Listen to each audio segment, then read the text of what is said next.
Thank you for tuning in to this webinar hosted by the Ceres Investor Water Hub called Protecting Our Great Lakes, the Great Water Challenge and Opportunity for Investors and Policymakers.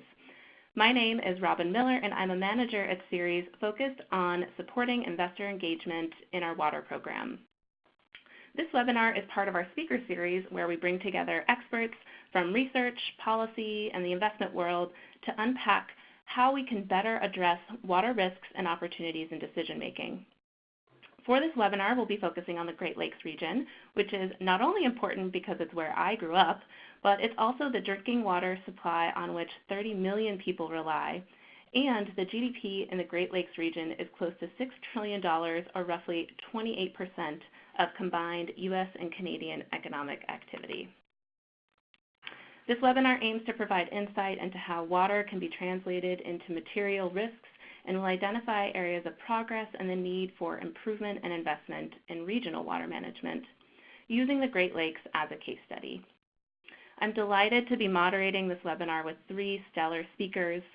I'll keep my introductions brief, but you can read their full bios in the reminder you received for the webinar. We'll hear from Lydia Miller, Portfolio Specialist with Dana Investment Advisors, who will set the stage for the Great Lakes context and why looking at the Great Lakes is important to investors. Next, I'll turn it to Victoria Pebbles, the Program Director with the Great Lakes Commission and also a project lead on Blue Accounting, which is an innovative policy accounting framework. Victoria will explain more about the governance of the Great Lakes region, as well as how Blue Accounting may benefit investors and companies with exposure to the Great Lakes. Finally, Kevin Schaefer, the Executive Director of the Milwaukee Metropolitan Sewerage District, will provide an in-depth overview of what the City of Milwaukee has been doing to integrate nature-based solutions and green infrastructure into its planning, development, and financing to create a more resilient city. Well, we will leave time at the end for a question and answer period. So, a bit of context for those of you who are new to Ceres. For 30 years, Ceres has worked with companies, investors, policymakers, and other partners to drive sustainable solutions throughout the economy. As a nonprofit sustainability advocacy organization, we pursue this mission through 4 extensive networks working with all of these stakeholders. This webinar is put on by the Investor Water Hub, which is a part of our Ceres Investor Network. This group provides peer-to-peer support on water integration and engagement practices, and we have over 100 institutional investors representing more than $20 trillion in assets under management. We are also advised by leading investors and other peer investor networks. Last year, the Investor Water Hub released the Investor Water Toolkit, which is available online and in PDF form as a comprehensive resource on evaluating water risks in investment portfolios. I encourage you to take a look and interact with the data, case studies, risk frameworks, and certainly be in touch with the Investor Water Hub team at Ceres to learn more.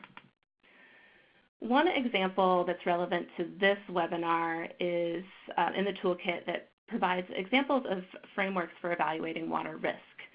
This graphic here shows the connections among water risk drivers like climate change, weak regulation, failing infrastructure, and water pollution, which are all issues we'll talk about today, and how these connect to material business risks and resulting financial impacts. Also related to our webinar today, another resource from Ceres is a report called Feeding Ourselves Thirsty. This is an online interactive report that rates and ranks 40 of the top food and beverage companies on their performance on water risk indicators. You can save the date as the 3rd edition will be released next Wednesday, October 30th. Also pertinent to our webinar today is that this report and this edition will include regional overviews, one of which will be around the Great Lakes. So we hope that you will check out this report when it's released. And before I transition over to our speakers, just setting the stage too, that we believe here at Ceres that companies and investors have a unique opportunity to respond to the water risks in their operations and supply chains, especially around the Great Lakes. They can advocate for resilient water policies and ensure sustainable management to reduce pollution of this important water supply.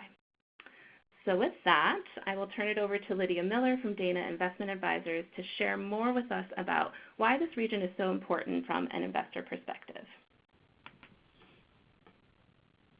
Thank you, Robin, and congratulations to you and all of Ceres on the 30th anniversary celebration. Well done. Welcome, everyone. Thank you, Lydia. I'm delighted to make some introductory remarks about the Great Lakes region, and I'm even more delighted to be joined by water experts Victoria Pebbles and Kevin Schaefer. My firm, Dana Investment Advisors, is based just outside of Milwaukee, and I moved here from Chicago 3 years ago. So this issue is in our wheelhouse and in our backyard. My purpose today is to bring attention to what I think is a very important national and indeed international resource, the Great Lakes. And I hope to convince you that there is opportunity for the Ceres investor and corporate networks to do more in this region to drive best practices, to invest, and to influence the local political environment, building off a base of existing enterprises. I strongly believe that the timing is right. So let's cover just a few basics. The Great Lakes are the largest source of surface fresh water in the world. It borders on 8 states and 2 provinces and generates between $5 and $6 trillion in GDP. The governance of the Great Lakes, well, it's complicated. And I won't get into all the details. I'll simply highlight one item. It's called the Great Lakes and St. Lawrence Water Resources Compact of 2008. It's a mouthful. And this is the compact that established standards for water withdrawals and diversions. So if you've read about Foxconn, the big supplier to Apple, locating a large plant here in Wisconsin, southern Wisconsin, and getting a diversion of water via Racine County, this is the compact that is often referred to. In terms of demographics in the area, it's challenging due to an aging population and the continued southward movement of both young and old, and a challenged manufacturing base. The primary water issue in this region is water quality. I know we've done another webinar on the Colorado River Basin, and there the issue was more scarcity. This is a quality issue. Anything from invasive Asian carp, agricultural runoff, and of course lead, as we saw in Flint, Michigan. I'll leave Victoria and Kevin to talk more about the problems and some of the solutions. That really brings me to the third slide here on Wisconsin and water. Well, what's up in a state that's mostly known for cheese, beer, and the Packers? And why do I think the timing is right to up our game here?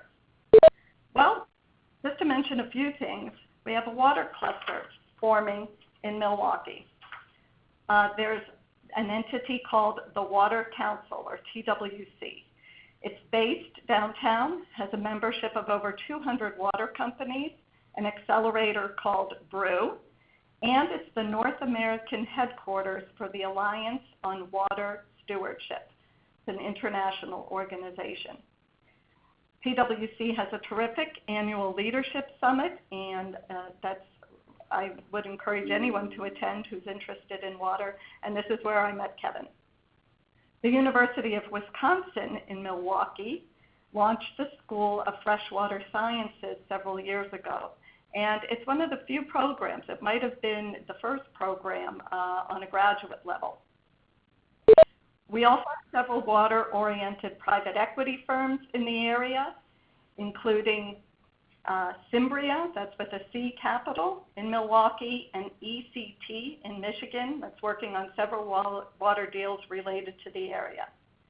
And while not water specific, I should mention WEDC, the Wisconsin Economic Development Corporation.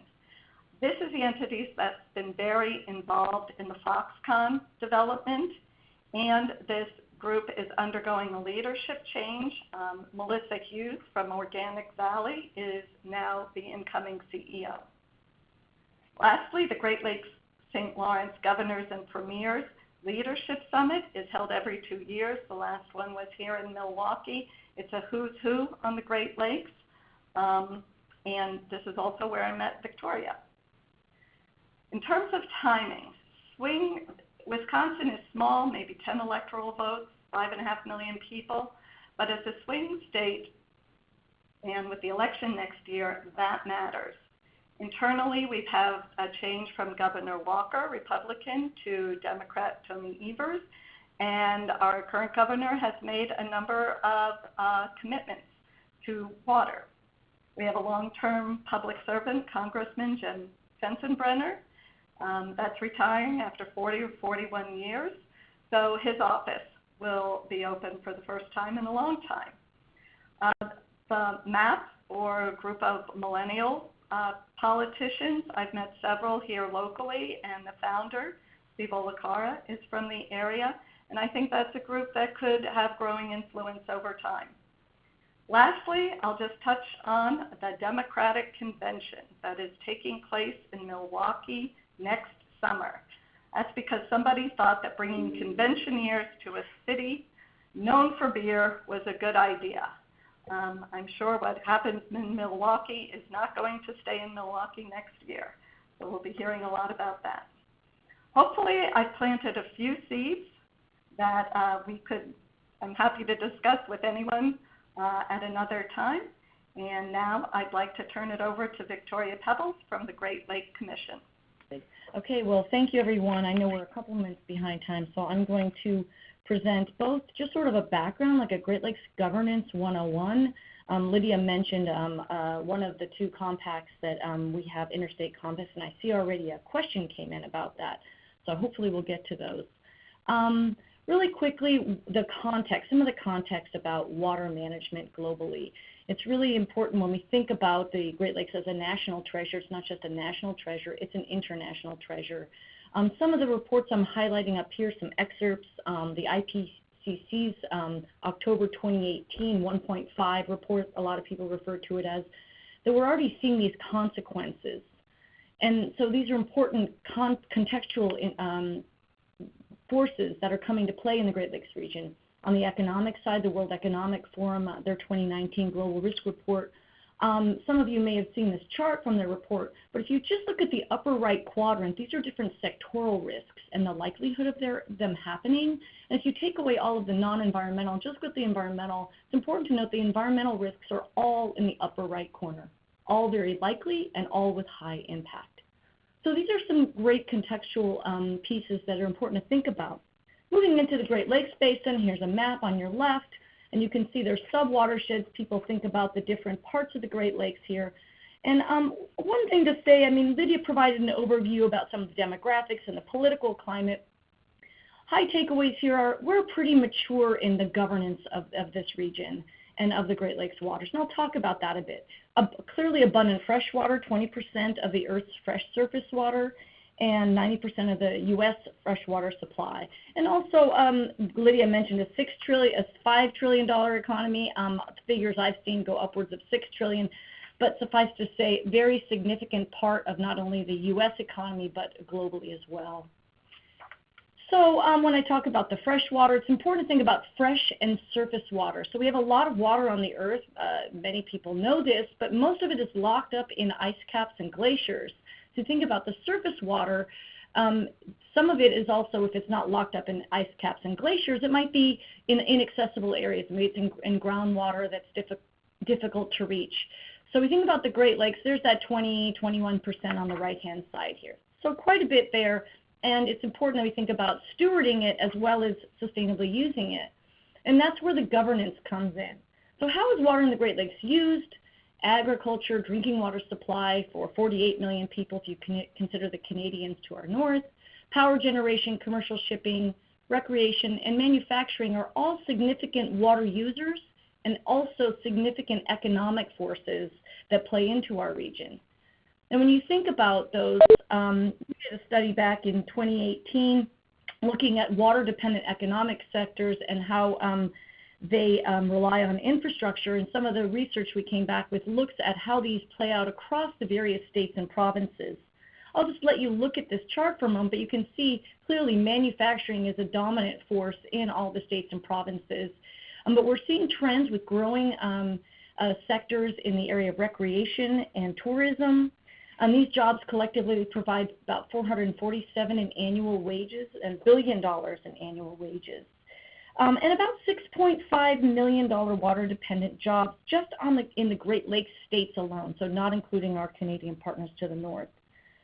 So as water resources become threatened or more scarce, we're mostly dealing with the water quality issue here, the threatened, it's important to think about the economic activities that are dependent on these water resources. So real quickly, we have two nations, U.S. and Canada, 8 states and 2 provinces, hundreds of tribes and First Nations, which also have rights to the Great Lakes water and the uses thereof, and then thousands of local governments that have authority. And we're going to hear from Kevin Schaefer shortly, and who's one of those that have some responsibility and role and authority for managing some piece of the waters of the Great Lakes. It's important to note about 27% of the U.S. population live on the U.S. part of this region, which is also about 27% of the GDP in the U.S. And then quickly, there's just a line showing roughly where the U.S.-Canadian border is. So I mentioned mature governance, and this is a quick snapshot of a timeline. I think the first seminal agreement between the U.S. and Canada is the Boundary Waters Treaty of 1909. That established the International Joint Commission. There was a Great Lakes Compact that established my interstate agency, the Great Lakes Commission, in 1955. Also, a federal convention on fisheries established a fishery commission. So we have 3 commissions already established by 1955. Then after that, the Great Lakes Water Quality Agreement, amendments. And then in 2005, actually, the Great Lakes Sustainable Water Resources Agreement and Compact. And I'm not going to get into too much of the details with those, but those are the 2 agreements that really deal with water withdrawals, diversions, and cumulative impacts that result from those water withdrawals and diversions, if you will, water quantity or water supply issues. And then we have the Great Lakes Restoration Initiative, a major federal U.S. initiative investing in restoring and protecting the Great Lakes, began in 2010. And then in 2012, we saw a renegotiation of that original water quality agreement between U.S. and Canada from 72. So when you think about these institutions, it's one way of looking is where's the federal side. Those are the green institutions on the left, and then there's some state and provincial institutions on the right. I can talk long about those, but I'm not. I think it's suffice to say we do have a complicated and also mature governance arrangements in the U.S. And the Water Resources Council, I put on the right here with just the U.S. flag. It's important to note that that is a U.S. Compact Council, only just the 8 states, and its counterpart is the regional body on the lower right-hand side. Again, the institutions that address water quantity issues. Real quickly, how do these international, you've got all these, what do they do? So I talked about how they were established, but at a very high level, this is not comprehensive. When you think about the International Joint Commission, you think about overseeing implementation of the Water Quality Agreement, managing lake levels and binational disputes under the Boundary Waters Treaty. The Fishery Commission, again, primarily concerned with fisheries management. They do some work on invasive species, managing sea lamprey and controlling them and other work, but primarily a fishery mandate there. The agency for which I work, the Great Lakes Commission, established in 1955, we kind of run the gamut. We deal with water, a lot on water quality, invasive species, habitat, as well as some economic issues like maritime commerce. And the Great Lakes Regional Body, as I mentioned, and its sister entity, the Compact Council, focuses primarily on water withdrawals and diversions. So that's a very quick overview of governance. So what does that mean for business and investors in the Great Lakes? Well, I wanted to point to this report that came out last year. And this report by the Panera and Meridian Group surveyed investors and businesses about what their concerns were for the Great Lakes. What are they concerned about? And the survey respondents came back saying that they were really concerned about specific sustainability issues dealing with clean energy, the circular economy, workforce development, and water quality. And interestingly, the desire for collective action on specific issues, recognizing that business alone can't do this, neither can government. and really recognizing that companies lack the coordination to develop and use common indicators to track progress and to understand, are we making progress toward the goals that we have for the Great Lakes? This is where blue accounting comes in. We have, as I mentioned, 8 states, 2 provinces, and this is a screenshot. If you enter the blueaccounting.org information hub, what you would see here, you'd be able to pull down by various issues. This is not a live interactive, it's a slide deck, but I encourage you to explore it when we're done today. So if you entered in here and you wanted to, first before I go into the different issues and topics that we're tracking progress on, how does this work? Well, we use a collaborative approach where we convene multiple stakeholders that have a stake or an interest in an issue. We work with them to select goals and metrics. How are we going to measure progress on those? We identify strategies and investments that support those goals and metrics, and then deliver information in innovative ways using an information hub and 21st century information and internet technology to deliver the right information to the right people at the right time. Well, how is that playing out today? We're looking at 5 issues as we're piloting this concept of blue accounting: phosphorus reductions, drinking water, coastal wetlands, invasive species, and maritime transportation. Those are generally the topics. And what are we tracking on them? Progress toward Lake Erie healthier, dealing with nutrients, protecting drinking water at its source, critical wetlands, introduction and spread of invasives, and looking at maritime transportation as a key economic engine for the region.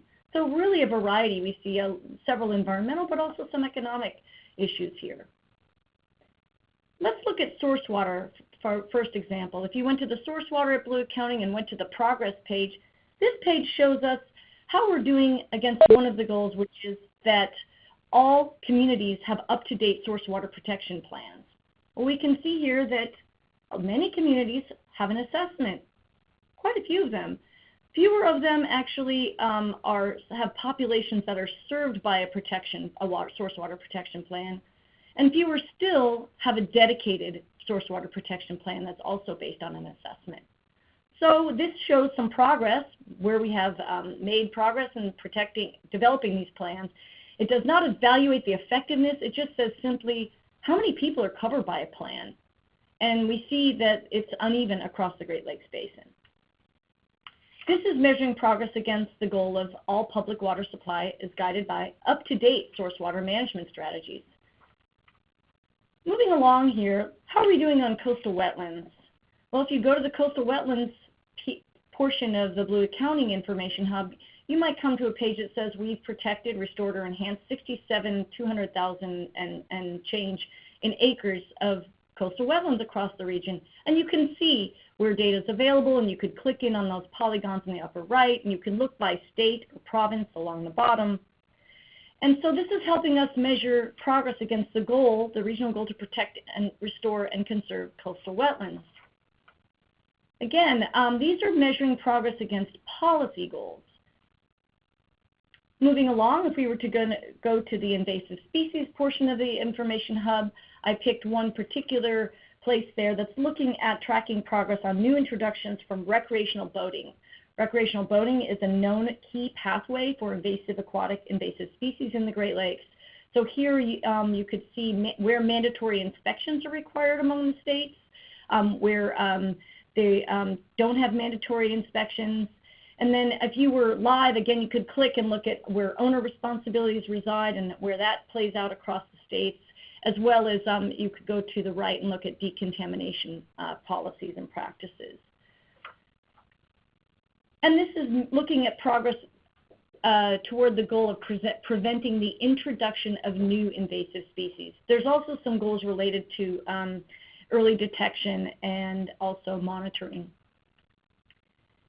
And then moving on with Lake Erie, we have the MOMI is highlighted, and you can click around. You can see what is the load coming out, or the amount of phosphorus coming off these. And again, phosphorus is a primary driver for these harmful algal blooms we've heard about, the ones that shut down the Toledo drinking water plant in 2014 for about 3 days. So we're looking at tracking progress on, it's not so much in the open lake, that's part of it, but really where it's coming from is upstream in these watersheds. So this is an important way to track progress, and we can look at the individual watersheds, and we know which ones are delivering the majority of the phosphorus in the western and central basin where we were seeing these harmful algal blooms. And we can look across time and how we're doing in achieving the target. So that's an example there. And then maritime transportation slide. I think this is where we got disconnected.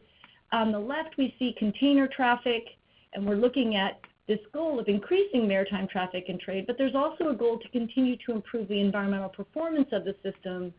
So if you go to the Information Hub, you can look at companies that are participating in the Green Marine program. It's a voluntary certification program that companies can participate and get certified as to how green they are. And we can see there's been a precipitous increase in the in this program. So that's nice, and it balances out with the sustainability. As we're increasing traffic, we're also doing so in a more sustainable manner. My last slide here then says, what does blue accounting do, and why should investors care? It provides timely and relevant information on key Great Lakes issues. Right now, we're piloting 5 issues. Clearly, there are more that we can do here, but we are in the process. With the initiative at large is in pilot phase, and we're working to build these out in the future. And using this information, investors, policymakers can look at these, especially policymakers can adapt. Are we making progress? If not, why not? And then adapt their policies so that they are having the desired outcome or impact that they're intended to. And investors, why should they care? As Lydia mentioned, looking at the resiliency, and I started with my opening slides as well, there are risks. Some of these are global risks that are having a bearing on the Great Lakes. So they can increase the resiliency of the natural resources upon which many businesses depend. They enhance governance and the predictability of governance that business likes before and when making investments, and also ensures a more sustainable and secure resources for the future. So with that, I'll move to my final slide, which is a thank you for listening, and I'd be happy at the proper moment to answer any questions, but I think I'm supposed to turn over to Robin to introduce Kevin. Great. Thank you, Victoria, and I'm glad we were able to show those last few slides about why we should care about this and why this is important for investors. So thank you for that fascinating overview. And for those of you who are on the line, we'll also be sharing out these slides and some of the resources that our speakers have mentioned. So I will now turn it over to Kevin Schaefer, the Executive Director at the Milwaukee Metropolitan Sewerage District. He's going to tell us a little bit more about what the City of Milwaukee is doing to build in nature-based solutions and some of the financing mechanisms it's considering to continue cultivating a resilient city. So Kevin, the floor is yours. Thank you, Robin. Good morning, everyone. Again, Kevin Schaefer, Executive Director, Milwaukee Metropolitan Sewerage District. We want to take what Victoria just laid out from a Great Lakes perspective and drill it down to really your backyard. And here in Milwaukee, it's drilling down to how we manage runoff, how we manage wastewater, how we look at everything from a watershed, one water approach. There's various drivers that utilities around the country are trying to address. Milwaukee's no different than any of the others. So what you hear today on the Great Lakes would apply in California or other geographic areas. The first one is regulation. So for us, when we treat wastewater, we have to discharge that water at a certain cleanliness so that it meets federal permit state requirements before we can discharge it to Lake Michigan. We also have to control the number of combined sewer overflows in our system. A second item that's driving us is climate change. This is happening today. We're seeing more intense rainstorms hit our region. We can look back to the early 2000s to see that change in rainfall patterns occurring. And that climate change is driving concerns about additional combined sewer overflows. It's also driving concerns about flooding, which is another jurisdictional item that MMSD, Milwaukee Metropolitan Sewerage District, has to address, which is the flooding in our local rivers. Energy costs drive a lot of what we do as well, and what we're looking to do is to try to drive those costs down. And of course, everything's getting older, myself, my infrastructure, so we need to try to maintain that as best we can. So here you see the slides of what we do. We provide both water reclamation. We are not a drinking water utility. We're just wastewater and flood management. So we treat wastewater. The picture is the Jones Island plant on the left. And then on the right is a picture from 2008 in one of our suburbs where we had significant flooding occur in the neighborhoods.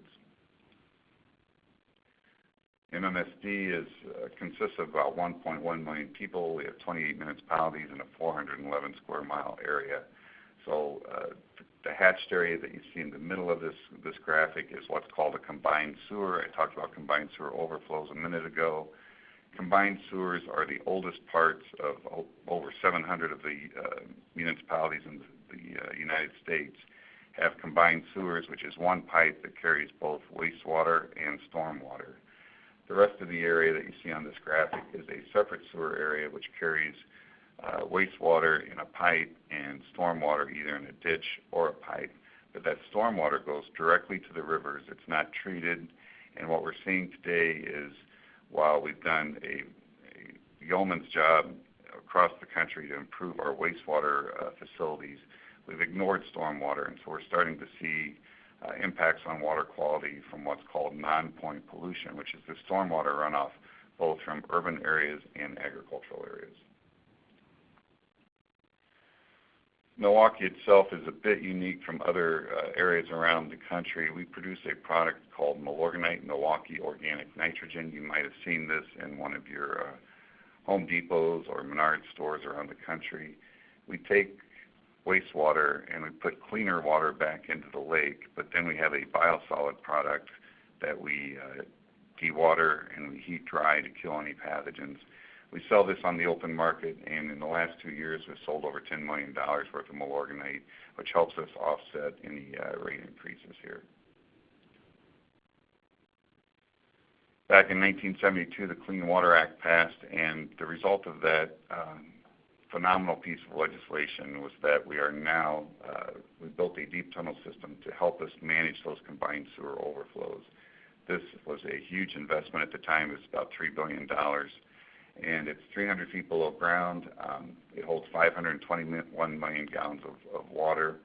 It's 17 to 32 feet in diameter, and it was really designed to get us down to 1 to 2 overflows per year.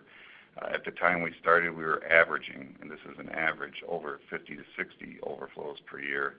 And right now we're down to just over 2. When you look at it from a volume standpoint, we've captured 98.4% of all the water that's come into our system. And this is rainwater, this is sanitary flow, it's polluted at different levels. So we capture and clean that water. The federal requirements that for combined sewers you have to capture and clean greater than 85% of the water. We're at 98.4, which I believe is one of the best performance measures that we've seen across the United States. We track this on a daily basis as well. You can go to MMSD.com, and there's a tab that says, how are we doing? And you'll see that since the beginning of the year in 2019, we've captured 99.18% of all the water that's come to us. So we update this every night or at midnight. Oops. And I also talked earlier about we have to look at this from a watershed basis. Early in my career, what I saw was that federal regulations were driving us to just look at wastewater treatment plants and the pipes that delivered that water. But we really had these much bigger issues that were facing us with water quality concerns, and that was being driven by that non-point pollution that I discussed. So we initiated a study with our Regional Planning Commission. If you can see on this map, you'll see the red box basically. That's my sanitary sewer service area. Any drop of water that's used in a house or a business in that box, that 411 square mile area, comes to my 2 wastewater plants where we then treat that water. So we have all this water at the northern end of this, at the top of this graph from the Milwaukee River that flows through my service area, and then we're the headwaters for the Root River. And so we were not looking at all these other sources of pollution when we were looking at just the wastewater. And so we started looking at where pollution was coming from and what we could do to address that.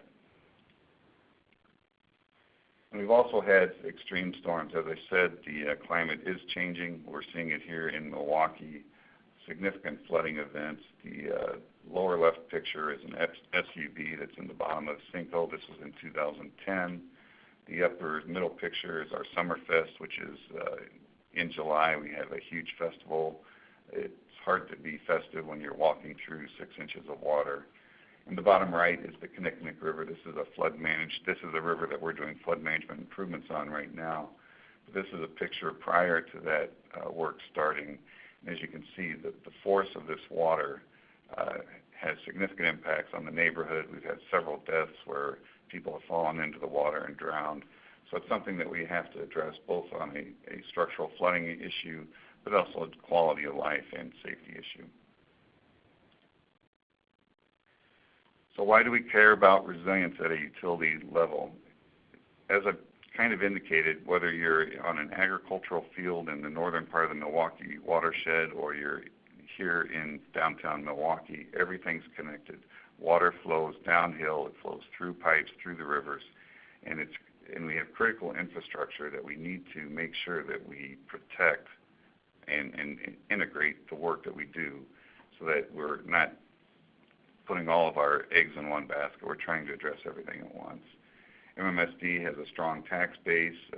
We fund our repair and replacement of our critical infrastructure, and because that's all based on a tax base, it's very important for us to try to improve the economic, environmental, and social well-being of the region. So we really take this broader look at it because the diversity of our workforce, should reflect the diversity of our region, and the economic vitality really builds off of all the infrastructure that's connected. In 2009, I wrote a vision that my commission approved in 2010, where it's really two halves of my brain. The left side of this is the integrated watershed management approach, where we're trying to get to zero CSOs. We're trying to remove homes from the floodplain. And we're trying to install something called green infrastructure, which is getting down to the individual lots on how to manage water. On the right-hand side, we are driven by energy costs. Treating wastewater uses a lot of energy to clean that water. So we're trying to drive our energy costs down, and we're also trying to do that at MMSD by converting over to renewable energy sources. We want to meet 100% of our energy needs by the year 2035 with renewable energy, and 80% of that energy we want to be self-produced, so we're producing our own energy. Here's probably the landmark project for us on the energy front. There's a landfill 19 miles away that was flaring off landfill gas all the time. So we started talking to that landfill operator. We built a 19-mile pipeline, and these 3 turbines that you see on the bottom right picture, they provide the treatment of the gas at the landfill, sell us the gas at 48% of the price of natural gas on the NYMEX, so we're getting it for about less than half the price of what we'd be paying for natural gas. We pass those savings on to our constituents, which helps our economic development. The landfill gas that we burn is cleaner than what we would have with natural gas through the treatment process that we're using. So it's really that hits both of those social, or two of those, the energy and the environmental benefits. And in the first year of operation, which was 2018, we saved $1.2 million. We also, as I said, want to produce our own gas. We have digester gas that is basically methane gas that's produced from the wastewater treatment process. We capture that at our South Shore Water Reclamation Facility. We have a cleansing treatment facility that cleans that gas. We then put it into generators. And our goal is to have South Shore 100% renewable in probably about 5 years. We also do flood management. The Kinnickinnic River, that flooding picture that I showed you earlier, this is an active project that we're working on right now. Under construction, it'll be completed next spring. And this is the goal of what the project will look like. This is in one of our county parks. So we're integrating the recreational benefits of the park with our flood management, removing concrete lining that was there before, and naturalizing the waterway. We also have a program where, because we have to look at this from a watershed basis, we can't just look at the urban setting. We also need to look at undeveloped land. And we need to try to manage that undeveloped land so that it doesn't necessarily all turn into pavement that's going to send water downstream and flood out portions of the urban area. So we created a program called Greenseams where we purchase property, we put a conservation easement on that land, and then we turn it over to municipalities and land trusts to use for recreational purposes. This number is now over 4,000 acres that we've purchased and protected. It's protected into perpetuity. And now we're starting to plant trees on this land to help us become more climate resilient. I talked earlier about green infrastructure. Some places call it nature-based solutions. We have been installing green infrastructure since 2000. We are trying to increase the amount of green space in our urban settings to, number one, control that stormwater runoff, but really to add the social benefits of people having healthier places to live because there's more nature-based areas that they can go to. It's not all asphalt and concrete. Yesterday I was at a green school initiative, and these preschool kids were just phenomenally happy with running around in green space that a year ago was asphalt parking lot. And so I think there's a lot of future opportunities. I do think Milwaukee might be sitting at the epicenter of some of these initiatives because we are fortunate to have some great partnerships. We are fortunate that we've already started this work on the watershed scale, so we've developed partnerships with the agricultural community upstream. We've got the Water Council that Lydia talked about earlier that has formed here. We've got a strong partnership with our environmental community, because we've realized that we cannot do this alone. So we need the business community, we need the environmental community, and our other municipal governments to help us with this. We are exploring different private financing approaches. There's a blue bond initiative that we're looking at right now with the Great Lakes Governors and Premier's group. We are in active discussions with them on whether some of the bonds that we put out can have some environmental sustainable measures placed on them so that we can report out the resilience benefits of our projects beyond just the financial benefits. We have a AAA bond rating. We've got a very good bond rating, so we're going to be going out for $80 million in bonds the first quarter of next year. We're also striving to maximize, there's a program called the Clean Water Fund program. Here in Wisconsin, the state buys the feds provide these loans to the states, and the state of Wisconsin has brought the interest rate down. We are just now approving a loan that's at 1.65% interest for us to pay back. It's a 20-year note, and it's just a great way for us to pay back federal funds, but to also get it at a reasonable rate so that we can afford to make the improvements we need to replace aging infrastructure as it goes forward. Recently, made 2 trips to China in the last 3 years. They have initiated a program called Sponge City, where they too are realizing that they've overdeveloped the landscape, too much runoff, and they call it Sponge Cities, where they are trying to absorb this water at the back door, at the backyard scale. And so they've asked us for input on that. I think all that Milwaukee has gone through, you'll see this throughout the Great Lakes, you'll see it throughout the country. There's going to need to be continual improvement for combined sewer overflows, and I do see others starting to move towards this nature-based green infrastructure approach, just like China is doing on a large scale. EPA is starting to build this into consent decrees around the country, requiring municipalities to install nature-based solutions. So with that, I'll just leave it with one of my favorite quotes. It says, I alone cannot change the world, but I can cast a stone across the waters to create many ripples.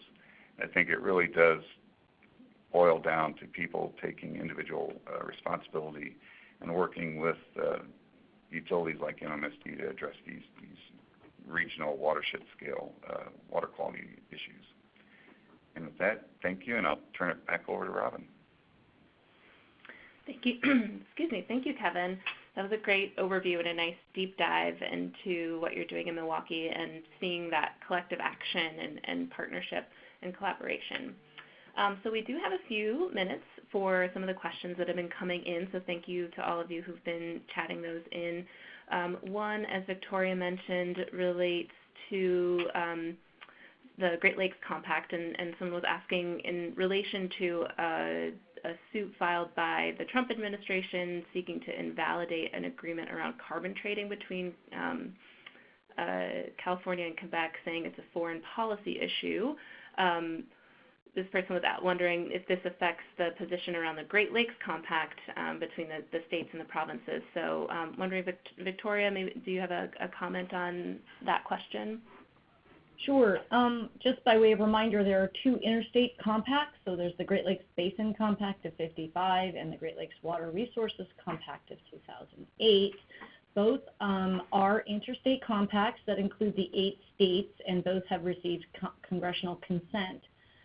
I'll say that, so that's the context. So does this agreement or this threat of a lawsuit or this filing of a lawsuit threaten either of those compacts? I think that would be up to attorneys, and I would defer to a group called the Center for Interstate Compacts in the Council of State Governments. These are a group of attorneys who are expert in interstate compact law. You ask a really good question. So can an interstate compact enable the states or to engage with interactions with the provinces? I know from the Great Lakes Commission's experience that we have done so for the past 20 plus years under a declaration of partnership. It hasn't raised any hackles of anybody. We've never had a lawsuit filed against us, but it does the question about whether the interstate compact, now there is a bilateral agreement for the water resources agreement that is called the Great Lakes and St. Lawrence Sustainable Water Resources, the sister agreement that includes the Canadian provinces. That is not legally binding. It's a good faith agreement. With that, that's just some context and background. I would refer you to those folks at the Center for Interstate Compact Law. Great, thanks, Victoria. And I think we have one more question that gets back to the root of this webinar in general, and it's around how can investors incentivize or motivate companies with operations and supply chains in the Great Lakes region to contribute to water solutions and engage meaningfully in treatment. And I think this is probably appropriate for all of you. So, Lydia, do you want to start off with a response? Sure, I will. I think there's already a lot going on in the area. Miller Coors is very much involved. A lot of the major corporations that would be in this region, some are water related and others are big users of water. And so I already think there's a movement afoot to behave more sustainably. There's a conference that took place this year in Milwaukee, NAEM. They're the National Association of Environmental Management, I believe, and they are come from a lot of different parts of the country. But this year there was more representation from the Midwest, and the folks there are really the people who have boots on the ground in terms of working through developing processes and following through and creating the metrics. And I was very impressed with what I saw here this year at the Milwaukee one on sustainability versus even just 2 years ago. So I think, that's a resource on what's actually being done and where we can encourage and help with the best practices and share. And I'm sure others on the Kevin and Victoria will have ideas too.